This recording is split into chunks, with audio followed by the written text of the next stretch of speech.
Wow, what a natural love. You guys could say. They're like, we'll do this with you. Hi, everyone. Thank you all for coming out here tonight.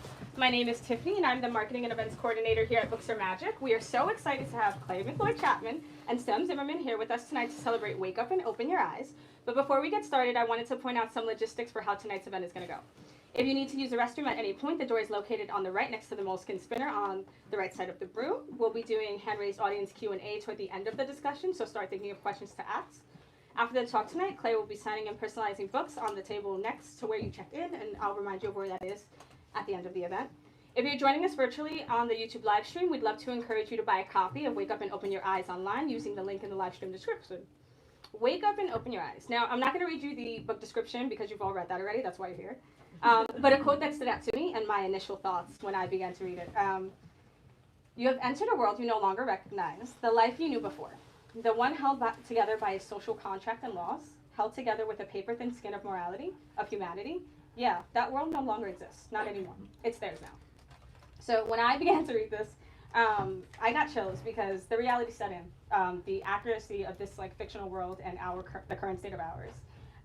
In this apocalyptic social horror possession tale, we get a delicious unraveling about a family on the run from a demonic possession epidemic that spreads through media consuming them. The descent into madness is deranged and one you won't forget. McLeod Chapman writes novels, comic books, and children's books, as well as for film and TV. He is the author of horror novels The Remaking, Whisper Down the Lane, Ghost Eaters, and What Kind of Mother, and now Wake Up and Open Your Eyes. He also co-wrote Quiet Part Loud, a horror podcast produced by Jordan Peele's Monkey Paw for Spotify. Visit him at claymcleodchapman.com. Sam Zimmerman is the Vice President of Programming at Shudder. So without That's it. That's all I got. But also, what better thing, right? So without any further delay, please join me in giving the warmest welcome to Clay and Sam.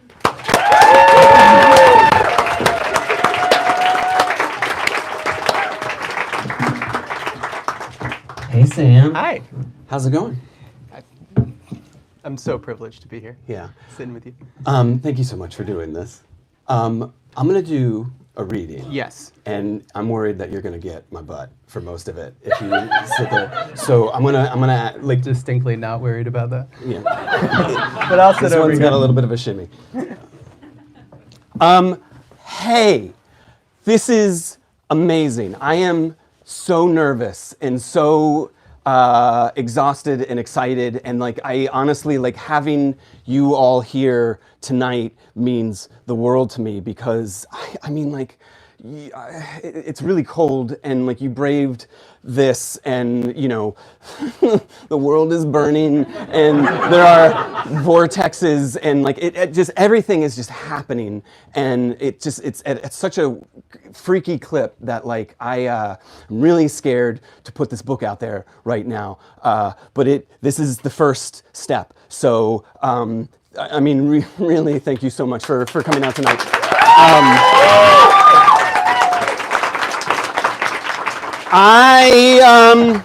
I'm going to read from this book for the first time ever out loud. I did one test. Now I'm going to do it for the first time in public. And so I'm just going to say thank you for coming out tonight. I hope this works.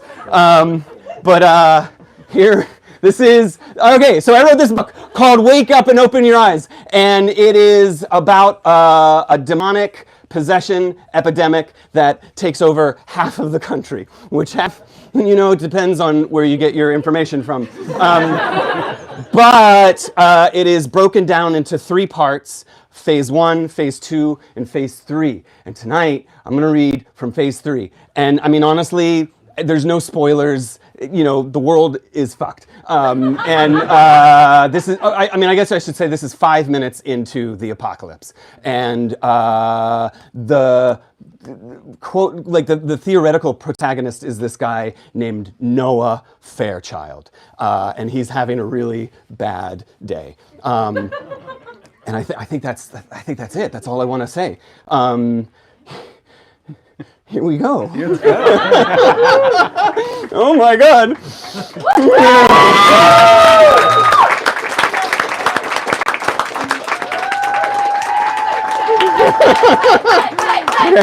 Okay. Good afternoon. Anderson Cooper here, reporting to you live. Startling news today as multiple reports of random violence erupting across the country continue to pour in. We have some disturbing footage that we would like to share with you. We would like to warn you of its unnerving nature for those of you who are watching at home. If you have children, please, parental discretion is advised. What you are seeing seems to be happening everywhere. These riots have no reason. If they are in fact protests, we do not know what they are for. There's simply too much conflicting information coming in for us to say with any certainty what the root cause of these heinous acts may be. We simply do not know. We are still waiting to hear from our nation's leaders on what is happening. For those of you watching at home, please, we wish you to stay inside, lock your doors, and shelter in place. Do not, we repeat, do not engage with anyone else. That includes your neighbors, perhaps even members of your own family. I simply don't know what else to say. Stay safe, America. Did I get it right? Was that good? Yeah. Woo! Oh! Suffice to say, Noah Fairchild, the great reawakening is finally here, and you are nowhere near prepared to deal with this, you soft-skinned, sniveling little snowflake. This is what you get for spending the entirety of your adult life living within a blissfully ignorant liberal bubble. You know, shelter from any shit hitting the fan. Look at you now, huh? La-di-da-di-da, little libtard. Standing in the middle of a shitstorm without an umbrella. You are simply not equipped for this. Any of this. It wasn't until you turned on the TV that you realized that this was happening all across the country, everywhere. Your mind needs to take a break. Let's just let our mental faculties take a breather, okay? Let's just hand the remote control over to the professionals, okay? Who amongst us can pilot us through the apocalypse, huh? Anderson motherfucking Cooper! That's who! Yeah!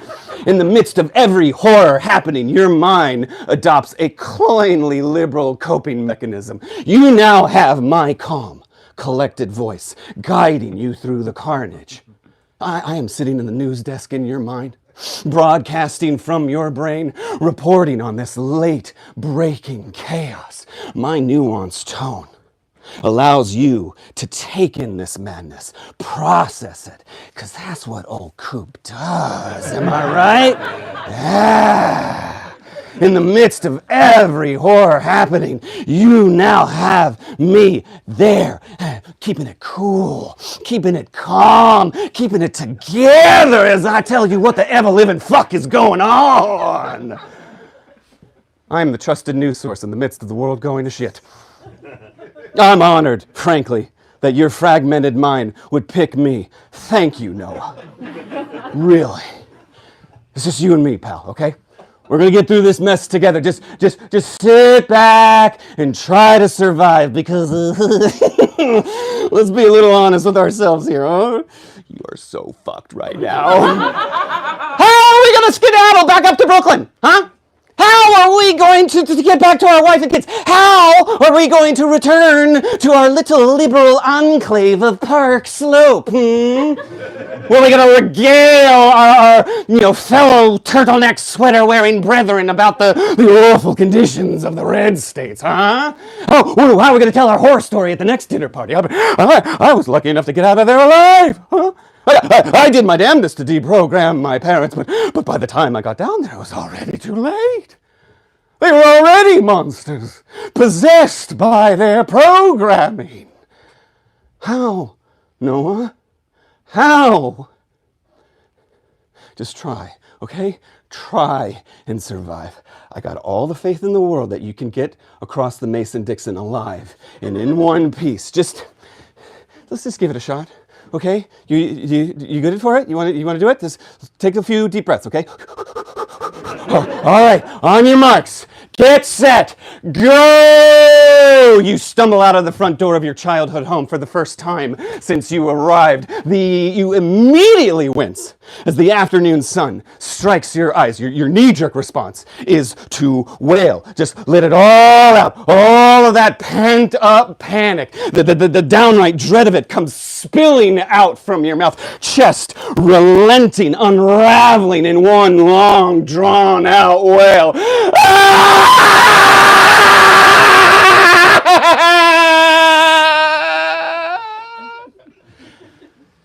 Others answer back.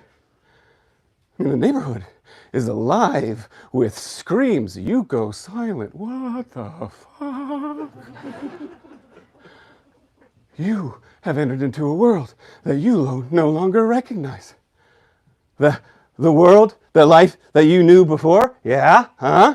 The one that was held together by a social contract and in laws. Yeah. The one held together by a paper-thin skin of morality, of humanity. Yeah, that world no longer exists. Not anymore. It's theirs now. All theirs. Who are they? I don't know. I mean, I know just as much as you do, okay? The neighborhood is just screaming. You hear men's voices, women's, all of them begging, pleading, wetly bellowing in bloody murder. None of this makes sense. What the fuck is happening here? What the fuck is going on? I'm trying to tell you, Noah. Just listen to your old pal Coop, okay? People are panicking, losing their shit everywhere. I mean, this discordant chorus is seeping out from the suburbs, and you're still trying to make sense of it all. Just rationalize it somehow, but you can't. Abandon all rational thought. Now! Hurry! I mean, you just left the insanity inside your own parents' house, and now you're waltzing into a screech. The squeal of tires suddenly draws your attention. An Audi weaves over the road. Drunk driver, obviously. They are speeding far too fast for a residential neighborhood. Children play in these streets. Kids, for Christ's sakes. See, right there, a man, a jogger, maybe, is running right down the middle of the road. Seems like an odd time to be out for some exercise, what with the world ending and all, but hey, you do you. But if Mr. Driver doesn't watch where he's going to run right in. Oh! Holy shit! Mr. Jogger, folded right under the fender!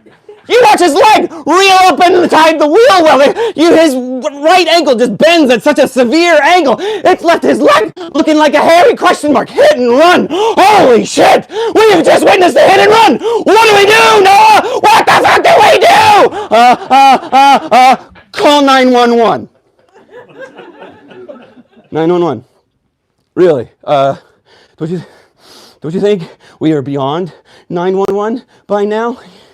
You are slowly, too slowly, catching on to the fact that all these systems are collapsing right in front of us in real time. Your brain is still suggesting that the safety nets of society are still there, still holding you up, still protecting you. But it is just now dawning on you that is simply not true, isn't it?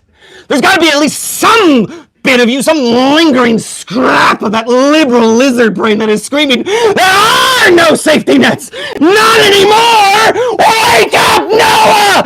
Get your ass moving! Run, Forrest! Run! Mr. Audi keeps weaving over the road, leaving pockmarks of blood across the pavement. This guy is obviously blitzed beyond any breathalyzer test. Oh, fuck! Where did that car come from? Where in the fuck did this Hyundai come from? What the fuck is happening? The glass shatters. The rending of metal just tears through the air. You watch Mr. Audi emerge from behind his windshield like a caterpillar crawling out of his cocoon. Oh, he is up! Watch him go, soaring high. No, he's down.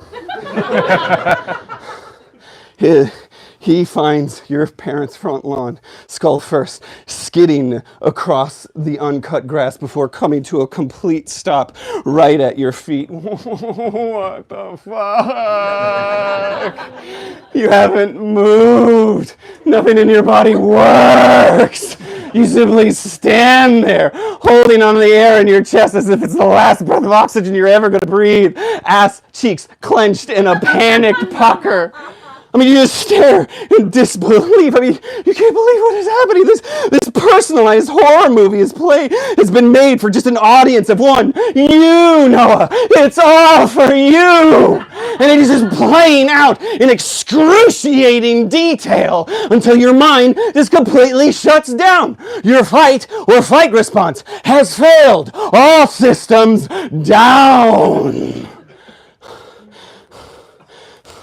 Mr. Audi isn't moving, but he's dead, right? Mm-hmm. Why are you asking me? I know just as much as you do. I mean, he's not breathing. I mean, clearly he's got to be dead, right? Well, why don't you check if you're so curious? We'll wait right here, okay? Just to give him a little kick, just a little love tap, all right? You stare down at his inert body. By the time your mind suggests that you should slowly lean over and see if he's still breathing. No! He gasps! He flops over onto his back, sputtering. Oh, wet. Oh, your face feels wet. Blood! There's blood on your face. Oh, I mean, you feel it in your eyes and in your mouth. I mean, it's dripping down your nose. You are thinking, Ebola. You're thinking Hep C. You're thinking COVID. You're imagining some new kind of virus, something that doesn't even have a name yet. The CDC hasn't whipped up a kick-ass code word for what this guy has, and it is seeping into your skin, through your bloodstream, and you are done. So fucking done, Noah. Zombified before it even began, because of course. Fucking of course you wouldn't make it through the apocalypse.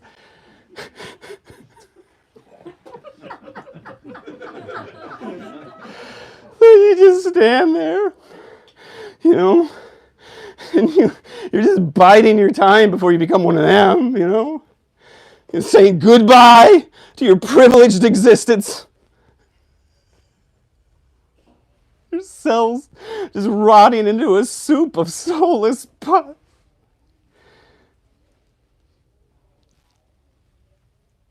But nothing happens. You're alive. For now. Mr. Audi is still alive, barely. I mean, he's bald in like a Friar Tuck kind of way, Purple sweatsuit. Yeah, he just keeps coughing in these hacking, arcing spurts, and the blood just falls back into his face, and it kind of reminds you of like a forgotten water fountain, like the spigots, just all gummed up with algae. But hey, you can help him.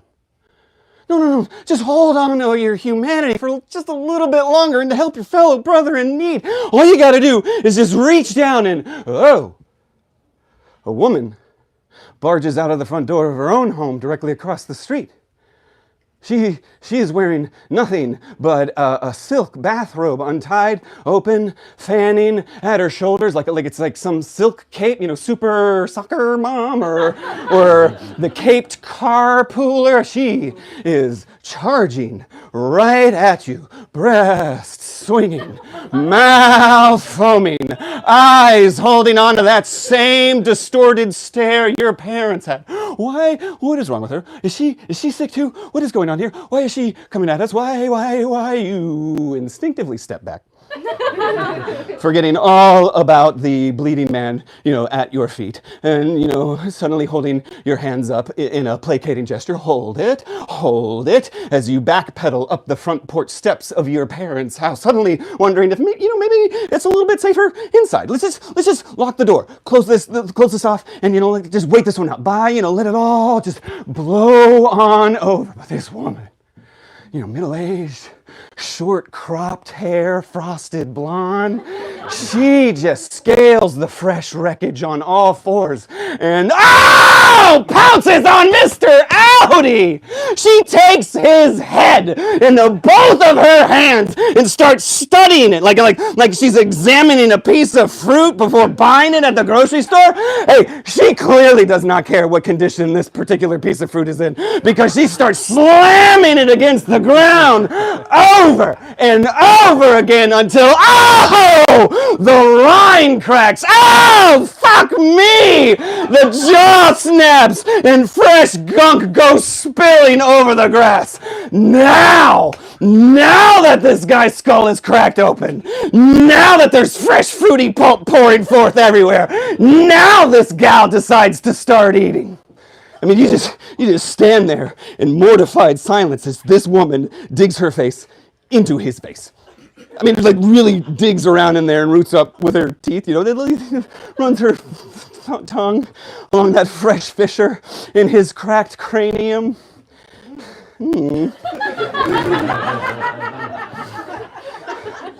then when she rears her head back, she tears off his nose.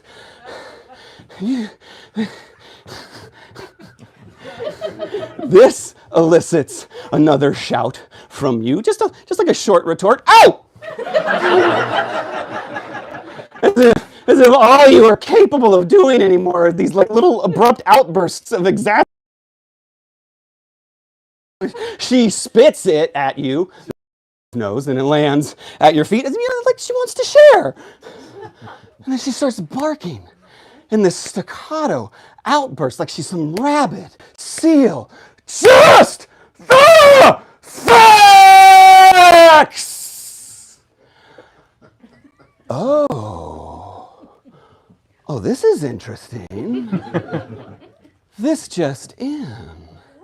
We're receiving some new information here, and well, it would appear that we are dealing with some fucked up shit. Facts, news, brain. This is spreading. This is communicable.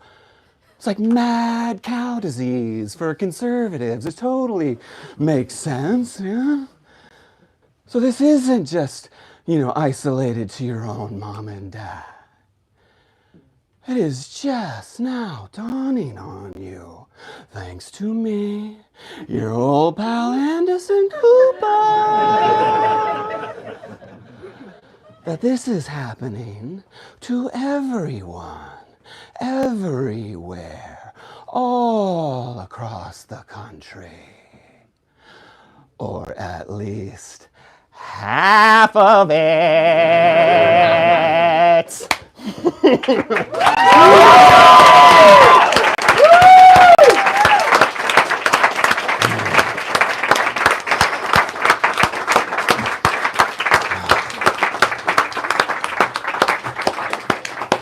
So thank you for coming. Should I ever do that again? Oh my God. Thank you guys. That was rough, but you were troopers, so thank you. Sam, you wanna hang out with me up here and protect me? Whose first time was that, having clay all up in their face?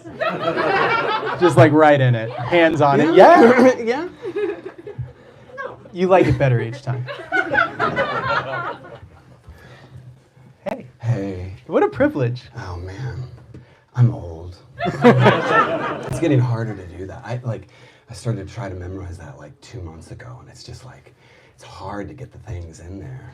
You don't have it memorized because you wrote it? I mean, I know the way I want it to sound. Yeah. Like that, like the rhythms are there, but not necessarily all the words. It's not just existing in... Oh my God, this is like 400 pages. Like, can you imagine if it was all in there? It'd be a special skill. Yeah. I mean, that was like 10 pages, 10, 11 pages. So, and it was like I'm feeling it, man. Like halfway through that, I was like, oh my God. Yeah. Like I'm hurting. What point? Whose eyes were you burrowing into? I mean, I think there's like a moment of just like telepathically conveying, I'm really hurting. like I don't know if anyone in the in the Gallagher section felt that, but like it was just like, oh my God, this train has left the station, and it's like it's not It's just not stopping. No, there was nowhere to go but. No. I have some questions, and I think we'll just get some places. I recognize that this audience is probably a lot more well-read than I am, so forgive me if I'm comparing horror movies, but that's the world I exist in.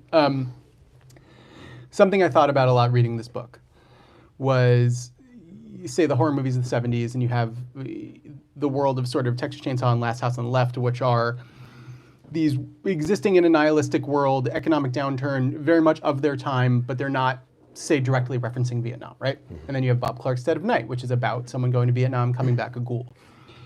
This feels like the latter, right? You are directly addressing the ills of our time, what's going on, rather than in a larger allegorical sense. Tell me about your journey to saying, like, I want to write like a raging, clear, I'm not talking about anything else, you motherfuckers. Like, this is what this is. Yeah.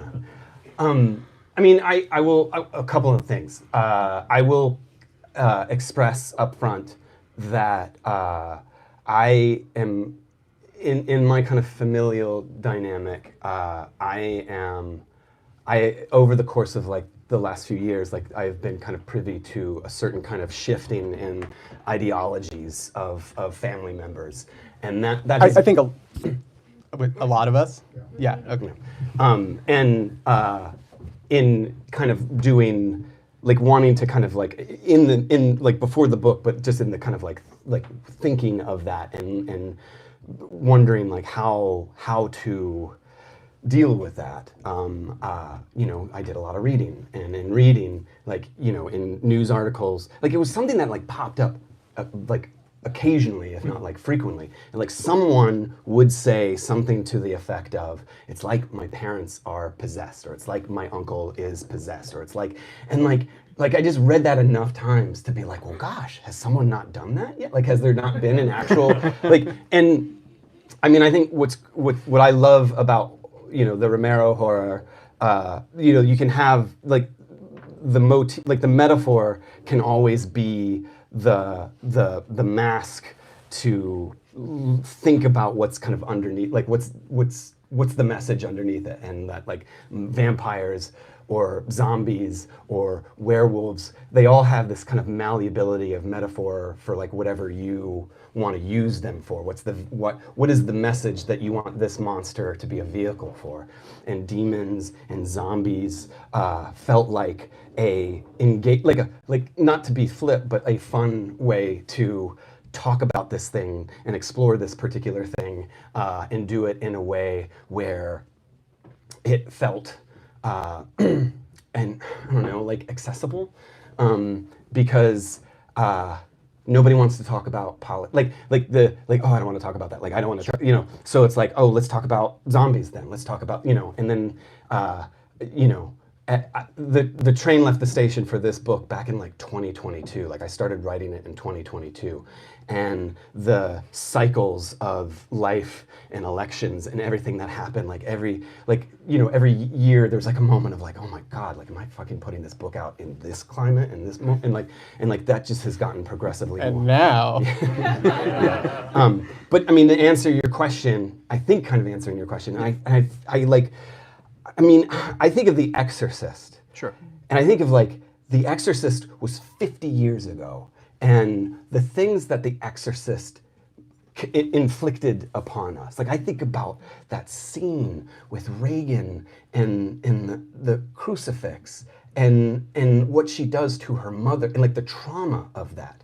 And for me, thinking like, that was 50 years ago.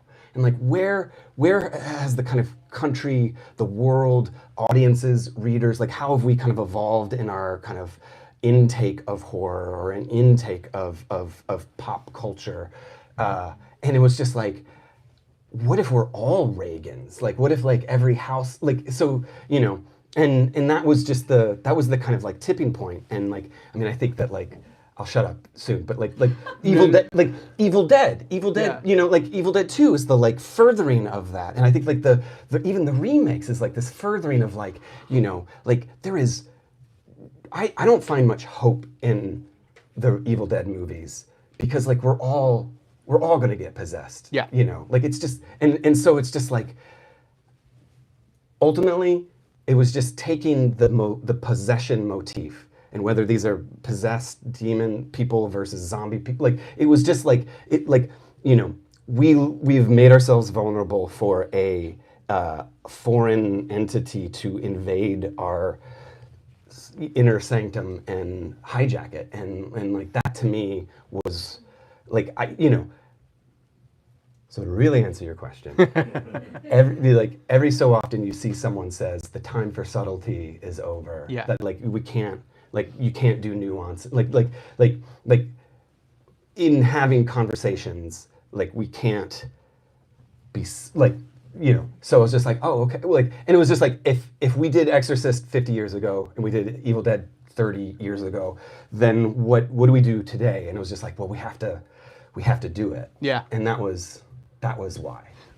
And something you just said, like, you struck me very hard about, like, we're all Reagan. I mean, but it also, to the point of half the country, half this, we're all Reagan McNeil, some of us are all Chris McNeil. Like, we're either going to be the ones inflicting it upon or be inflicted upon. Yeah. And I think that's really intense to think about in a book that is both, like, absurd and funny, but something I kept thinking about was, yes, many of us have family members that we're looking at and going, how do I change their mind? But we're beyond that. Now it's about, oh, you might actually hurt me.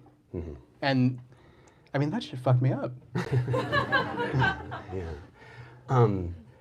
Yeah, I mean, I will say this, that like, I have reached a point, I've been really fortunate in the last few years to be able to write for a living. And that like, and I have come to Quirk. Quirk Books has like given me a home for 5 books now.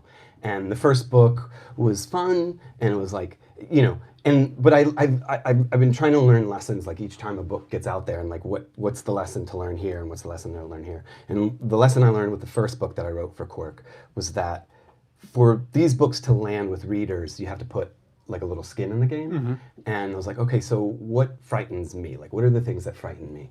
And so every book subsequently, I've like honestly, genuinely started from like, what am I afraid of right now? And each book has a very specific, like, I'm afraid of this, I'm afraid of that, But with this book, it was like, I am really genuinely afraid. Like, I am dealing with existential dread on a level that like I have not found the kind of proper catharsis or outlet, or like it's just like that slow burn fever that's just like you wake up and it's like, how you doing? Like, and so to write this book, it was just like an existential wail for 400 pages, and I can't believe they published it. In the preparation, I mean, yes, there is, the very overt satire of Fox and the conservative media, but something that also really struck me throughout the book was Devin's journey scrolling, and this kind of world of feeding yourself all of these ideal visions that you'll never achieve, and how that is your own sort of self-destruction. What other research did you do, especially in our relationships to sort of online behavior and how that media is kind of leading us to self-destruction? Yeah. I mean, I did a lot. What did you expose yourself to in order to write this? I mean, I think we're all kind of exposed Yeah. to it on whatever level that we choose to engage with. How deranged is your algorithm? I mean, it's a little nutty. But that's the thing. Like, I mean, I have kids, and like they have YouTube, and like they watch YouTube, and it's like, oh, we're gonna watch this video of this thing, and the algorithm is gonna be like, hey, do you want to watch this video? And they're like, sure. And then like 3 videos later, they're like, do you want to watch this far right? And it's just like the kind of trail, the breadcrumb trail of it is just like, it's just so gosh darn insidious. And like, I will say that like, for me, it's not the question you asked, and I'll answer that, but like to start it off, like the idea for me is that like the lowest hanging fruit is Fox News. Mm-hmm. That like they're the immediate, obvious kind of like we're making those jokes. We have been making those jokes. That is not a new joke. That is the like, I think that's the kind of entry point into this, where it's just like, you know, like and I want to say that the book itself kind of takes that attitude to task. Like, I mean, like quite literally, the third section is just a heterosexual white male in his mid-40s who lives in Brooklyn, who, you know, has family in Virginia. You know, like, that is just me. Like, this is, I am just like, literally lambasting myself and my own kind of ineptitude as someone who believes in these kind of ideals, and it's like, well, what the fuck have you done? Like, you know, it's like, so it's like, for me, like, the book started with the lowest hanging fruit, but then it was like, well, you know, if you're gonna go there, then you have to go everywhere. Like, you have to take that to that, like that to that, and like, so it's like I didn't touched. Like, you know, it's like I couldn't. Like, I'm writing this, I'm like, I feel better about my. Like, Yeah. it was like feel like shit. Like, I have to really like there's so. Well, this is an interesting. I don't think there's a yes or no answer to this, but I often have a viewpoint on this. Do you look for hope in horror? I don't. Yeah. I mean, well, no, I mean, but it's not why I watch it. It's not why I read it. It's not why I love it. Yeah. I'm curious about it. I mean, this is like a genuine question that I've been asking myself and other authors, and like even asking like Blue Sky, like, is there like, you know, just like asking the world, like, is there hope in this? And it was really engaging to see how people responded, and like people like, yes, there's hope in horror, and I don't necessarily need to go to horror to find hope. Yes. But like Tananarive Due wrote this amazing novel that just actually came out in paperback yesterday called The Reformatory, and it is a book that feels like it should be hopeless, but yet in the midst of awful things, like there's like a motor of hope that keeps me the reader kind of like moving forward. So I think like, and I had the opportunity to ask her. I was like, how do you, like, where do you find hope in horror? And she was like, you know, sometimes it's harder, like some days it's harder than others. And then she even said, you know, and I think this is a popular thought of like, you know, sometimes just the journey, the search is like you know, the journey is that's the hope. Like, maybe that's the minimum amount of hope, but that's like, you know, you gotta wake up, you gotta move, you gotta like get from A to B. Like, that's hope, because it's the inactivity, it's the ennui of The festers. yeah.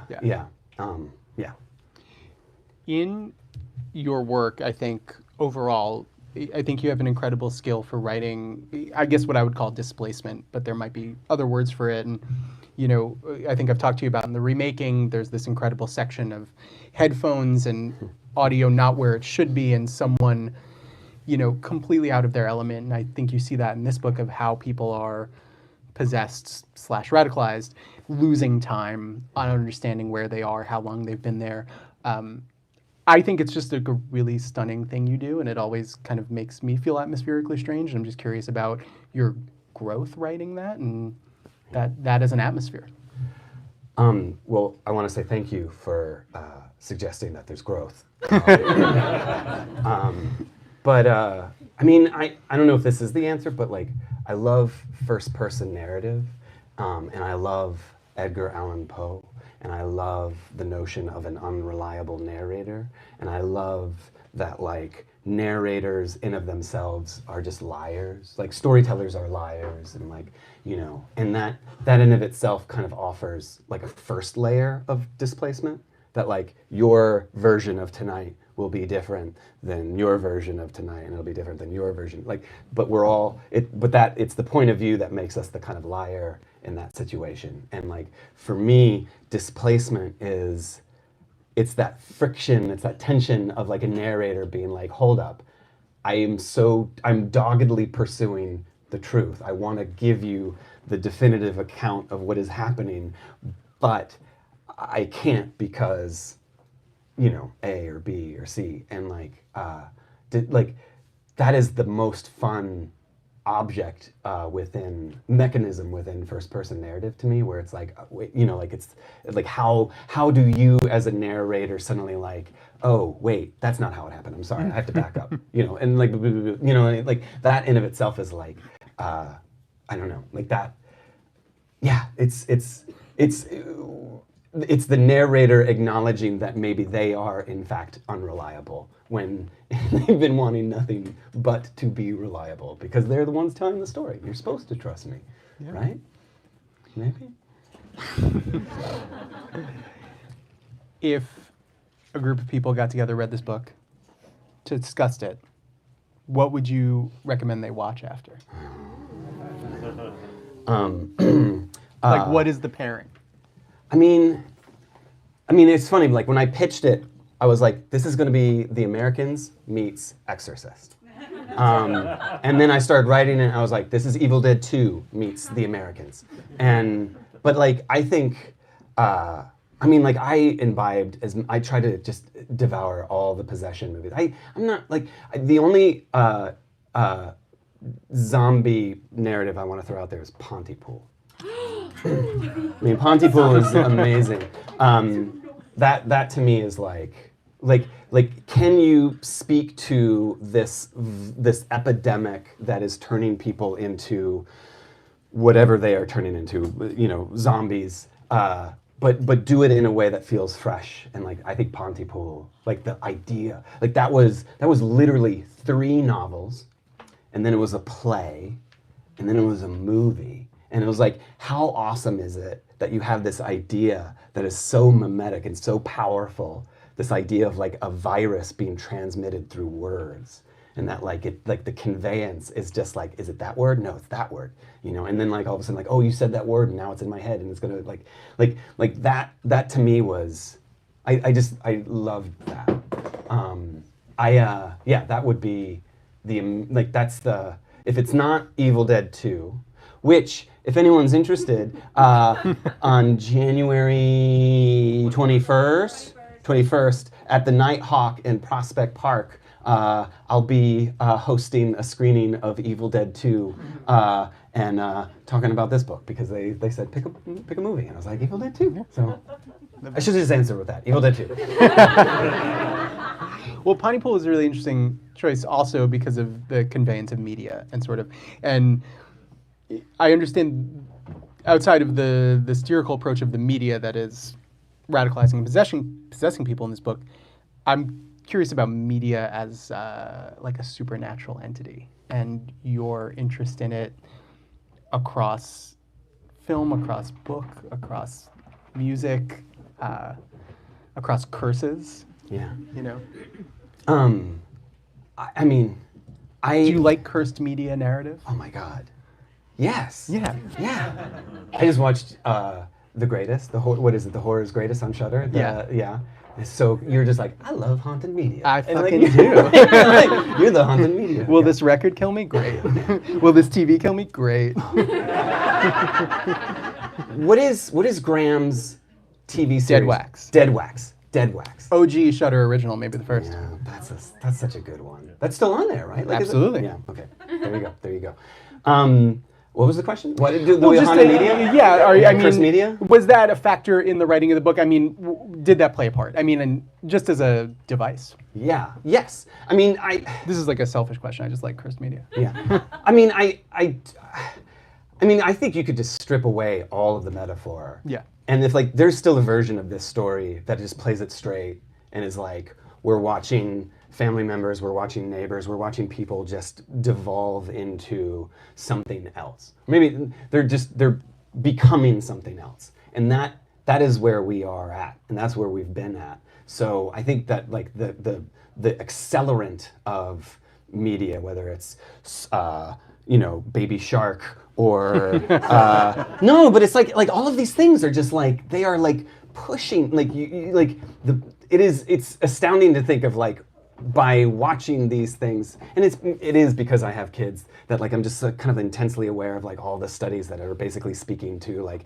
you know, if you watch this much screen time, like, you know, like what this is how it affects the brain patterns and brain waves, and like you're just like, you know, like I can remember a BCAD of like who I was before I had my phone and who I am now that I have my phone, and I'm just like, who the fuck am I anymore, you know?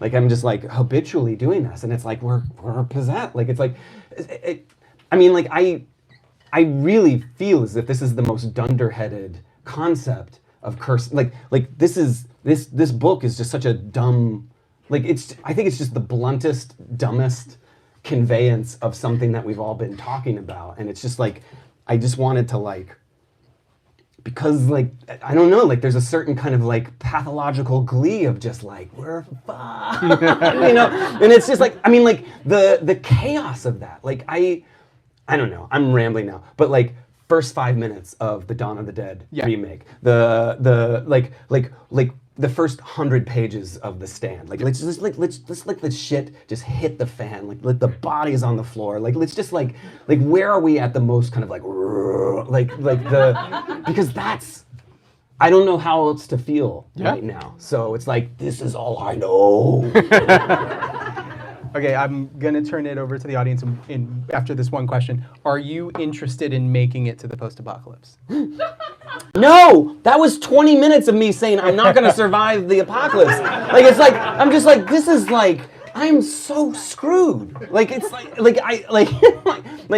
I mean, Kelly Link has this amazing story. What is it? The zombie apocalypse contingency plan. It's like the story is basically like always have a zombie, you know, apocalypse contingency plan. Like if you go into a building, be like, oh, I go there. Like just anytime you go into a space, just know what you're gonna do when the zombies come. But I am just totally acknowledging that I would not. I'm just not. I'm just not.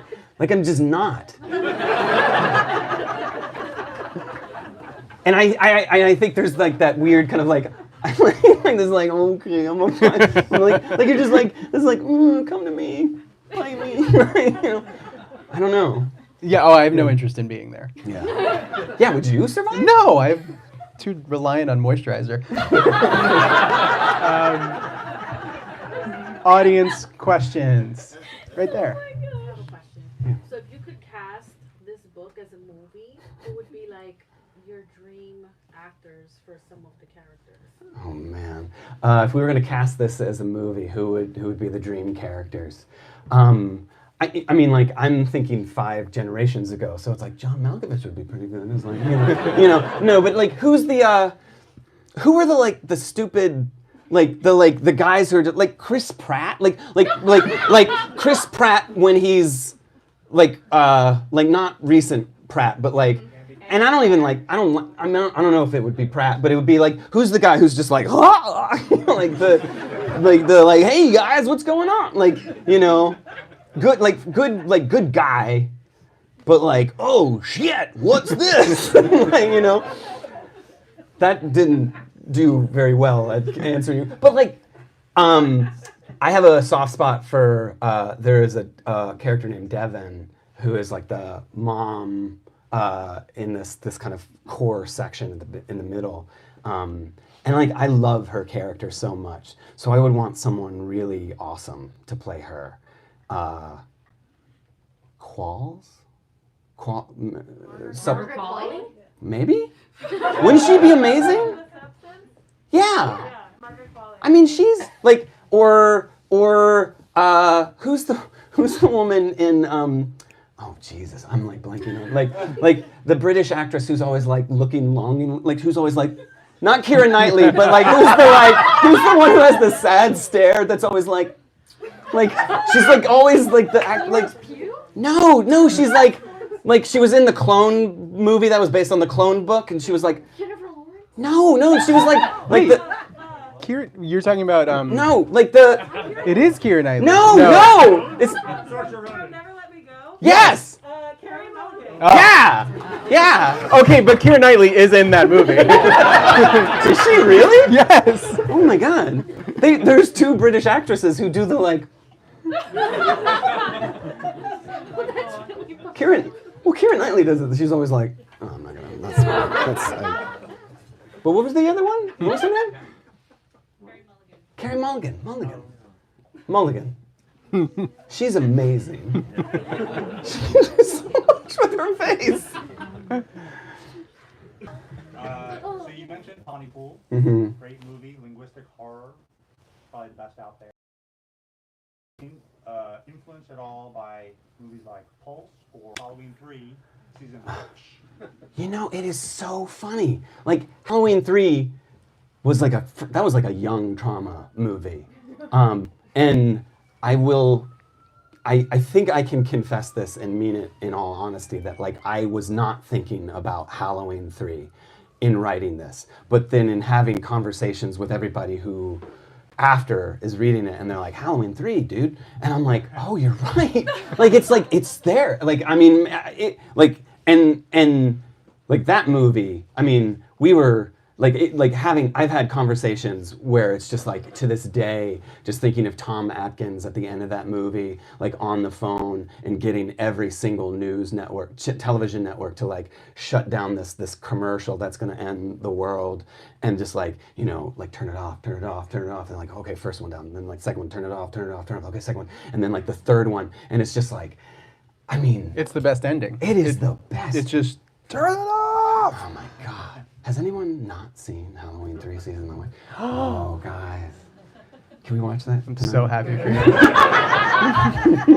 That's a good pairing. That's a great. Yeah.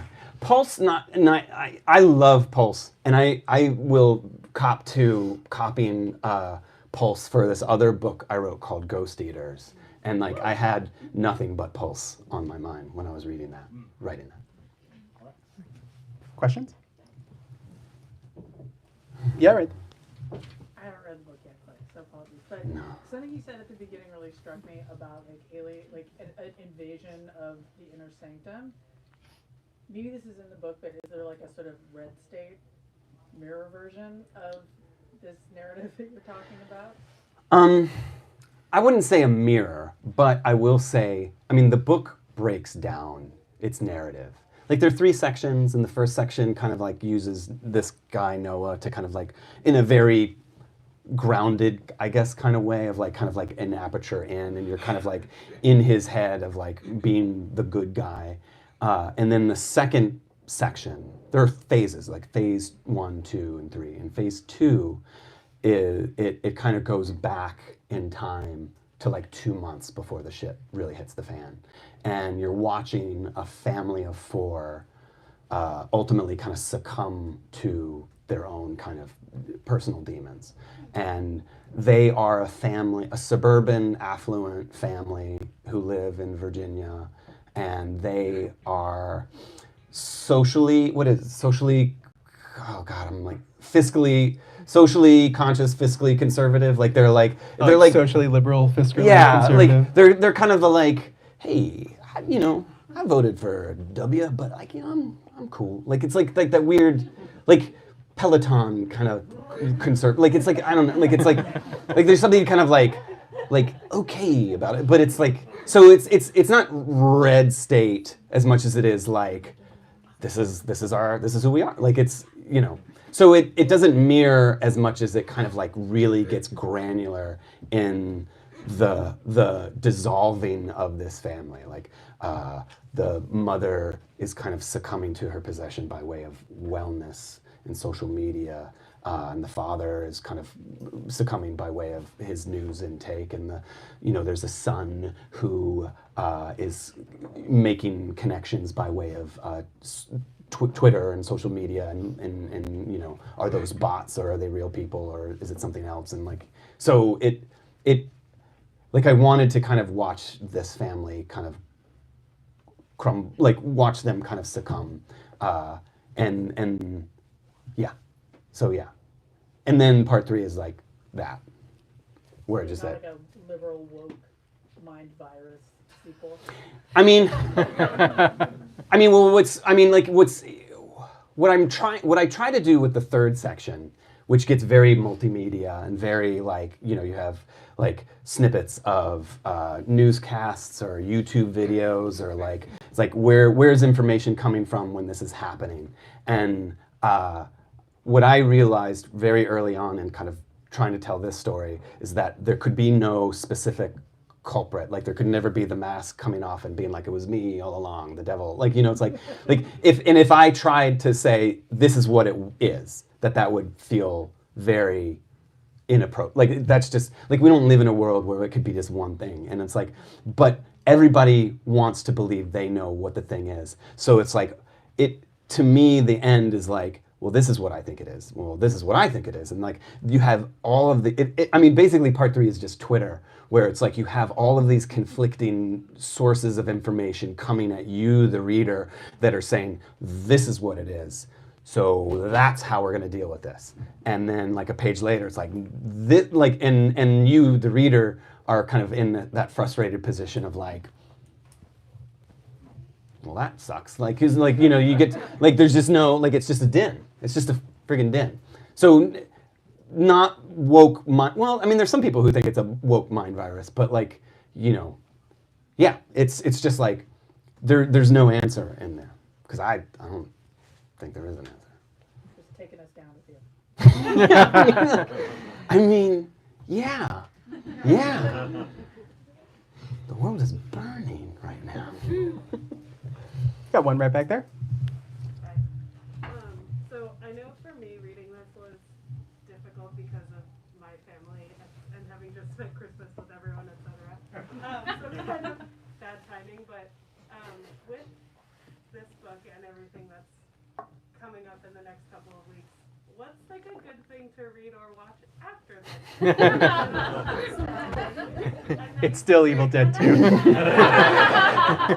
Dead, don't worry about that. But what's like something to read or watch that is hopeful or like can make us feel better when all of this is kind of crushing?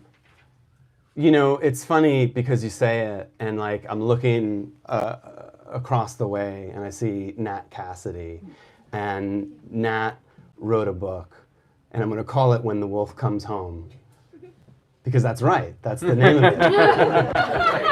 Like, it's amazing how like many times I've gotten it wrong, and like I read that. It comes out in April. April, right? April 22nd. April 22nd. And it comes out from Nightfire. And you know, we were talking about like how do you find hope in horror, and what is amazing about When the Wolf Comes Home is by Nat Cassidy is that it is a book that has this like, you would think that there's no time for hope because like it just goes. It's such an accelerated novel. And it's like there's like a race. It's like a pursuit novel. But it's so what is astounding about that book, in my opinion, is that like at no point does anyone lose hope. And not in this kind of abstract kind of like capital H hope way, but like there's something that pushes them forward. And like I read that and I was just like, how does Nat do that? Because like I struggled with hope, but like he made something that feels hopeless feel fun, and like you could have a hopeless situation and still find it, like still like there's like a pursuit, like there's like they're racing, they're chasing again for hope, like, and I don't know. So that is like my knee-jerk reaction. I have read. Well, I mean, like I've just been reading so many like the novels that are just like just to be like antagonistic, I was going to say, you know, Tell Me I'm Worthless by Alison Rumfitt, you know, but that's where I've been I've just been reading, like I read Senseless by Ronald Malfi, which is his new novel that comes out later on this year. That book is so fucking bleak, but it's I mean like, okay, well here's another one, American Rapture by C.J. Lead. Like that's a book that like is so hopeless. Like that situation sucks, but like you feel the hope of that. You like that the protagonist just like she is nothing but hope. Like she is like striving for hope, and like I don't know. I think that's the real good writers are the writers who are giving us these hopeless situations that we are currently in, feeling like we're in, but like there's something. It's not an escapist route. It's not like an escape valve as much as it is like the characters themselves are. You latch your hope onto them, and they guide you through. Like so, yeah. Those are the books I would recommend. I think we have one more. Yes, one more. Great, right there. So obviously this is like a long book, and I would imagine there were a lot of days and nights spent writing it. So kind of building off the last question, separate from the hope, message of hope, whether or not it's in the book, Yeah. where was like your joy and hope in sitting down every day, and like how did you kind of, because you were seeing it in your life all the time, like how did you separate that and actually make it an enjoyable writing process? I mean, I'm about to cry because, like, I don't know how hopeful I was in writing this. Like, it was not it was not joyful. But I got to be here with you. And, like, that's hope for me.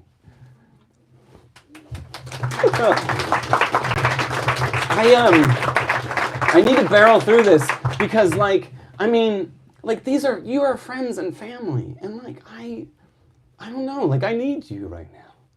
I'm gonna go on tour for this fucking book, and like, I don't know who's out there. Like, I'm a little scared, which is a silly thing to say, but like, it's like, I don't know, like, so being here tonight, and like I remember being on the subway with this guy, like, probably like 10 years ago. Yeah, more. And like you being like, you know what I would really want to be one day is like being I want to curate a film festival.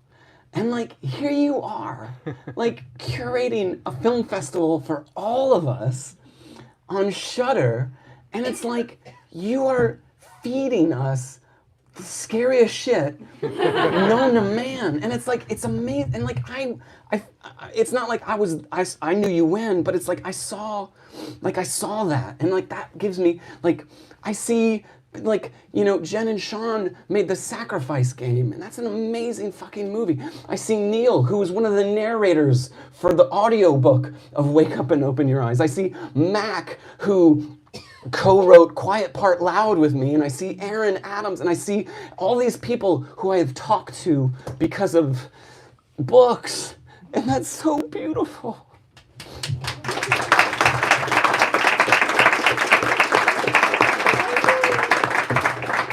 And I'm seeing it because of that. So there's one last thing we're gonna do, and I'm so sorry, but I have to ask a favor. An integral part of this book is a song that is a riff off of a very famous song that if you have kids, you may be familiar with this song called Baby Shark. But in the book we have a version called Baby Ghost, and it is to the T the exact song as Baby Shark, but instead of saying shark, we say ghost. And I think I only get to do this once, and it's because you're all friends and family, and you came out in the freezing fucking cold, so I feel like if I ask one more little thing of you, would you sing Baby Ghost with me? All right, because I'm gonna record it. And but yeah, it goes Baby Ghost, Mommy Ghost. Maybe we'll just get to Daddy Ghost, and then we'll call it. Whatever your heart desires. That's a lot. Baby Ghost, Mommy Ghost. Daddy Daddy Ghost, and it's Baby Ghost, boo boo boo boo boo boo. Baby Ghost, boo boo boo boo boo boo. Baby Ghost, boo boo boo boo boo boo. Baby Ghost, boo. Mommy, boo boo boo boo boo. You get it? Yeah. Okay. All right. I'm gonna record this because I've just always, I was like, I just want to do this once. And tonight's the night that we are going to do this. So are you guys ready? Okay. All right. On the count of 3, everybody start singing. 1, 2, 3. Baby ghost boo boo boo boo boo boo. Baby ghost boo boo boo boo boo boo. Baby ghost boo boo boo boo boo boo. Baby ghost. Boo! Mommy goes boo boo boo boo boo boo. Mommy goes boo boo boo boo boo boo. Mommy goes boo boo boo boo boo boo. Mommy goes boo. Daddy goes boo boo boo boo boo boo. Daddy goes boo boo boo boo boo boo. Daddy goes boo boo boo boo boo boo. Daddy goes boo. Thank you very much.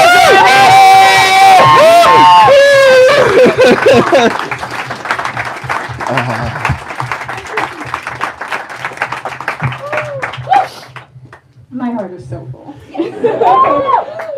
Thank you all so much for coming. It is wonderful to see old friends, new friends, everybody come in the same room for one of the best people I know. And someone we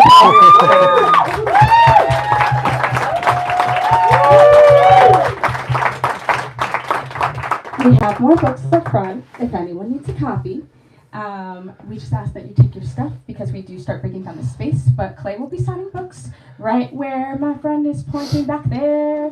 You can line up immediately and he'll sign a personalize your book and all the things. Thank you so much for coming. Thank you. I'm going to get a picture of you in front of this amazing thing. Yeah, we did it. Can I take a picture of the three? Let's do a books are magic.